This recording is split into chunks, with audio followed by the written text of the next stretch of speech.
কিতা করো কিতা করি জিনিস টিনিস গুছাই সেটা রিসো করে মন করো সেইটা রইছি না ওখানে একটা কাস্টমার আইছে কাস্টমারে বলে ক 500 টাকা দিয়ে মেকআপ করবো নি 500 টাকা দিয়ে মেকআপ হয় সেদিন গো দেখছি এক একজনে পোস্ট করে কিতা লো বাজেটের মেকআপ আর্টিস্ট আসেনি এটা আবার কোন ধরনের মেকআপ আর্টিস্ট লো বাজেট তো প্রোডাক্টই নাই মেকআপ আর্টিস্ট কইতে থাকবো একটা এই দুটা প্রোডাক্ট জানোস নি এই দুটো প্রোডাক্ট 1200 টাকা একটা কথা এই দুটো লিপস্টিক 100 টাকা এটা একটা কথা এত এত ছোট প্রোডাক্ট তারপরে দামটা তো অনেক বড় কিন্তু শুধু একটা দুটো প্রোডাক্ট দেখাইছি দুনিয়ার প্রোডাক্ট আছে সবটি দামি দামি আর শুধু দামটা এনই শেষ না দিনে দিনে দাম বাড়তেছে যারা কিনে তারা বুঝে অল্প তেলে মসমস বাজি হইতো না এটা কোনো দিনই হইতো না তেলও দিব অল্প বাজিও চাইব মসমস এটা কোনো দিন হইতো না সময়ের দাম কই গাড়ি ভাড়া কই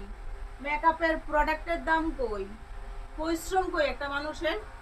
লো বাজেটের কেমনে হইব মেকআপ একটা দুইটা জিনিস দিয়ে তো আর মেকআপ হয় না প্রচুর প্রোডাক্ট লাগে মেকআপ করতে একটু বুঝার দরকার আছে সবাই